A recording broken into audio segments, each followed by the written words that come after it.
오늘은 언약의 갱신, 언약의 갱신이란 제목으로 말씀을 상고합니다. 이제 오늘 요 본문부터 신명기 마지막 34장까지는 이제 모세의 세 번째 설교입니다. 모세가 크게 세 번의 설교를 하는데 이제 여기 신명기 26장 16절부터 시작해서 이제 34장까지가 세 번째 설교예요. 그리고 이제 우리가 연대기 성경을 공부했었는데 연대기 성경으로는 이제 가나안 정복 시대로 이제 여기서부터 출발하는 겁니다. 그래서 제가 이 언약의 갱신이라는 말을 여기에다 넣었는데 이 갱신이라는 말은 다시 갱자에다가 또 새 신자예요. 그러니까 하나님이 주신 이 언약을 바꾼다는 게 아니고 이 언약을 새롭게 한다는 거예요.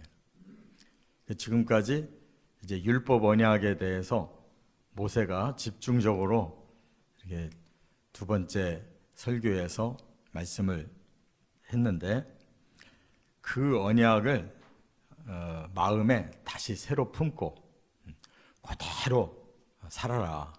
이게 이제 마지막 내용입니다. 그래서 다짐, 언약대로 살겠습니다라고 하는 다짐을 하게 만드는 것이 이 세 번째 설교의 주제예요. 우리는 이렇게 날마다 새벽에 깨어나서 하나님 전에 나와서 예배드리고 이제 말씀 듣고 기도하고 하는 게 뭐냐면 갱신이에요. 다시 내 마음을 말씀대로 다시 원위치시키는 거예요. 사람은 이게 없으면 우리도 모르는 사이에 점점 세속화가 되고 점점 타락합니다. 우리 자신도 그걸 못 느껴요. 그래서 예배를 계속 드리면서 말씀을 깨닫고 기도하는 사람하고 그냥 세상 사는 일에 바쁜 사람하고 똑같은 신자인데 내용을 들어가 보면 너무 다른 거예요.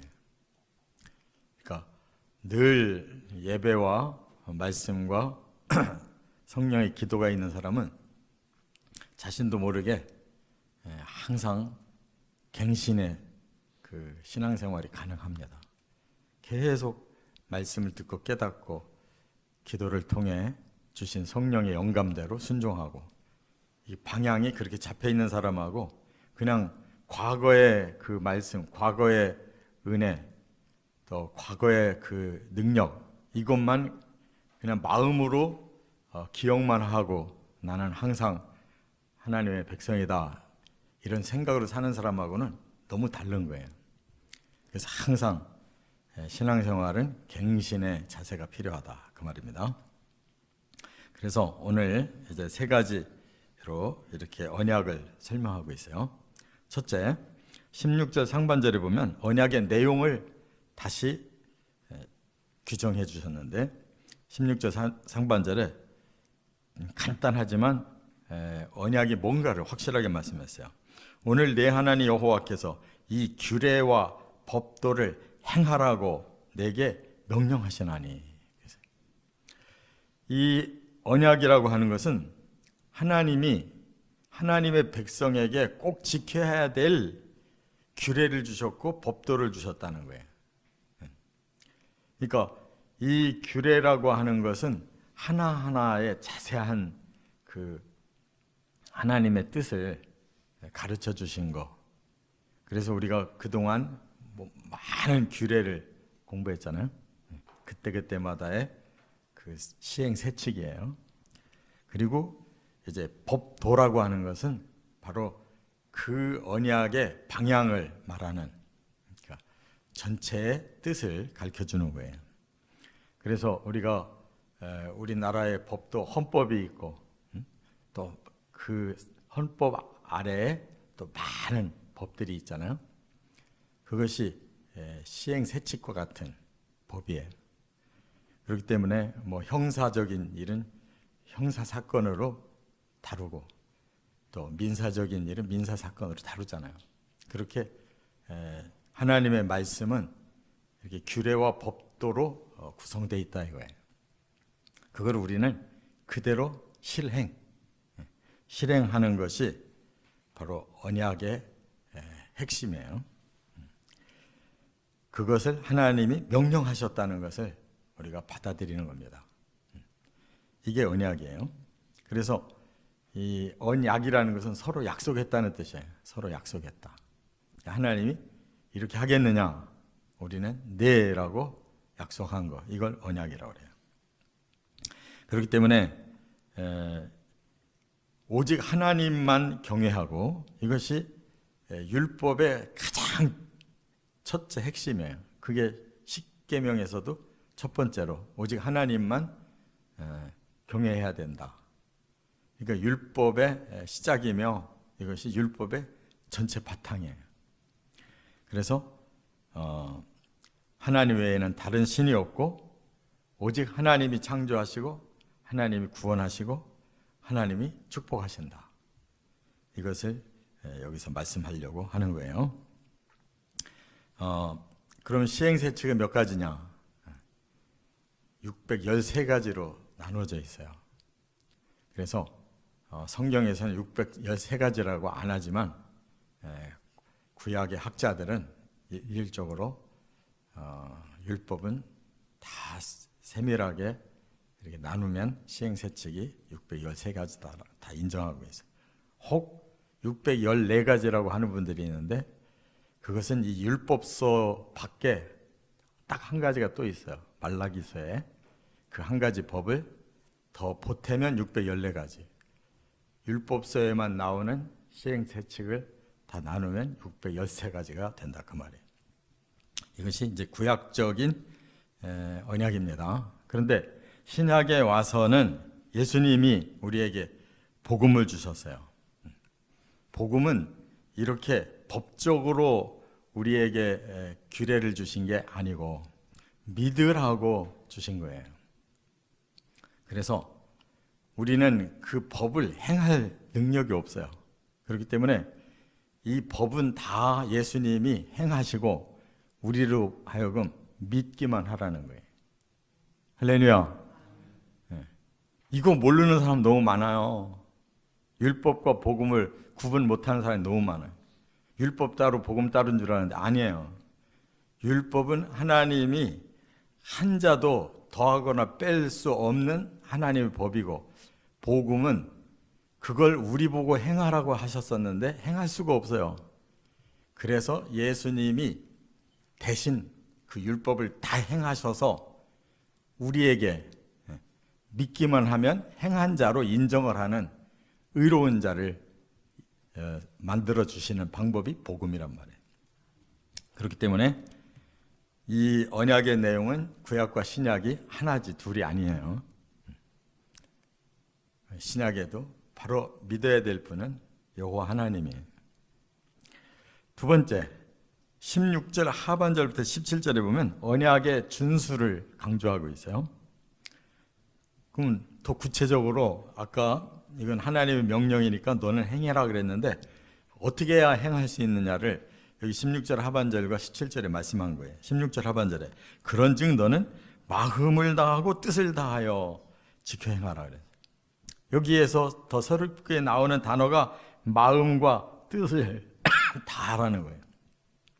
마음이라고 하는 거는 이 원어가 레바브라고 그래요.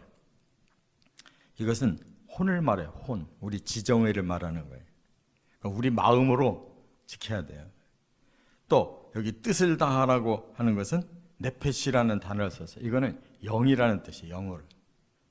우리의 마음에는 영과 혼이 있어요.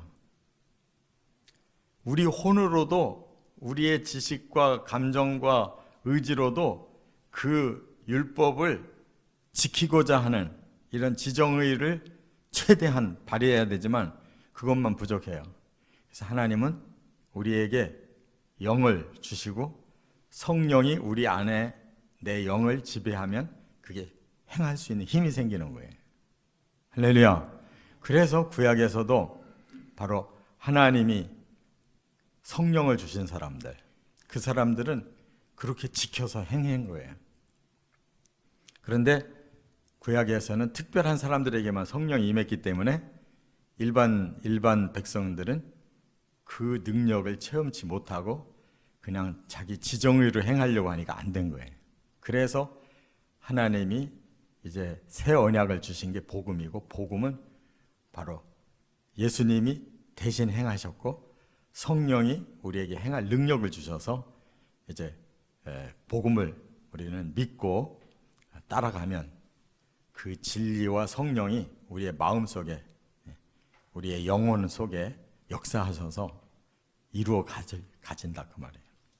그렇기 때문에 레바브와 네페시로 지켜 행하는 것이다. 이것이 이루어진 것이 바로 복음이에요. 17절에는 뭐라고 그랬느냐?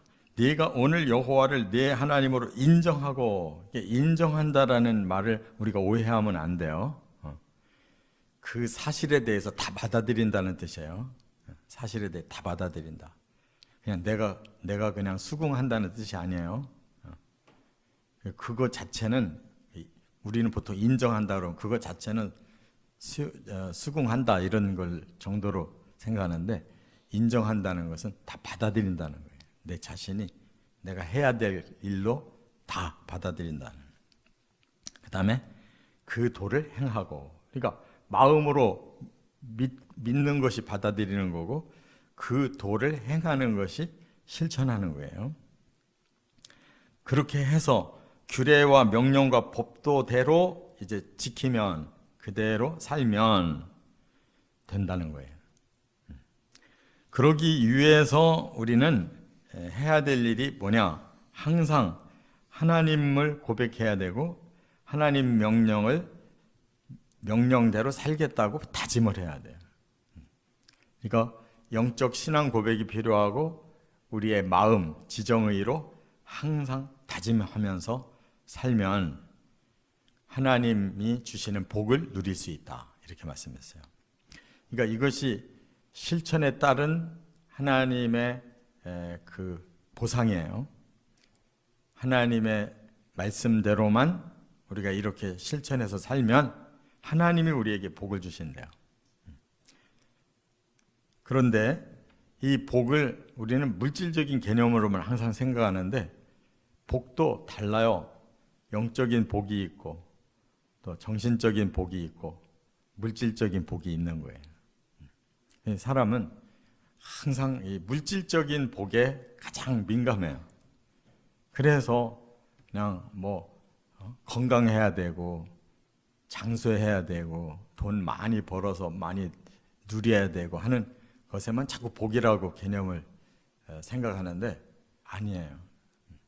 더 큰 복은 우리 혼의 복, 정신적인 복, 더 큰 복은 영적인 복. 하나님께로부터 우리가 진리를 알고 하나님의 성령과 동행할 수 있는 이 영의 복이 제일 큰 거예요. 그래서 영적인 복, 또 마음의 복, 그리고 우리 몸의 복이 있다 그 말이에요. 그런데 왜 이게 잘 안 되느냐? 여기 방해자가 있어서 그래요. 방해자. 뭐냐? 사탄은 영적인 존재예요. 그래서 우리의 영에 성령이 임하지 못하도록 가로막아요. 사탄이 영으로 우리를 지배하려고 그래요. 그러면 사람을 어떻게 속이느냐? 너는 하나님이 주장하는 게 아니고 네 자신이 주장할 수 있다는 거예요. 그래서 우리 지정의를 한껏 부풀려 놔요. 그래서 영을 막아요. 그러면 사람은 이 영이 막혀서 무지하게 되면 자기 자아, 자기 마음이 전부인 줄 알아요. 자기 마음에 이제 생각이 되는 대로 사는 거예요. 그래서 세상 사람들하고 하나님을 경외하는 사람의 차이가 뭐냐? 하나님 경외하는 사람은 영이 열려 있어서 하나님의 영의 뜻대로 우리가 살려고 하는 거예요. 근데 세상 사람들은 영이 막혀 있으니까 자기 마음밖에 없어요. 자기 마음대로 살려고 하는 거예요. 주인이 다른 거예요. 그러면 어떻게 되느냐? 바로 사람의 마음에서 하고 싶은 게 있어요. 그대로 이제 사는 거예요. 그래서 돈이 최고야. 그러면 돈을 우상으로 섬기고, 또 이 세상에서 내가 쾌락이 최고야. 그러면 육적인 쾌락에 빠져버리고, 이렇게 사람이 이제 우상을 자꾸 섬기게 되는 거예요. 마음이 자기를 다스리지 못하고 이렇게 그 욕망에 빠져버리면, 그거를 신약 성경에서는 육적이라고 말하는데, 이 몸을 말하는 게 아니에요. 우리 정신이 그렇게 타락한다는 뜻이에요.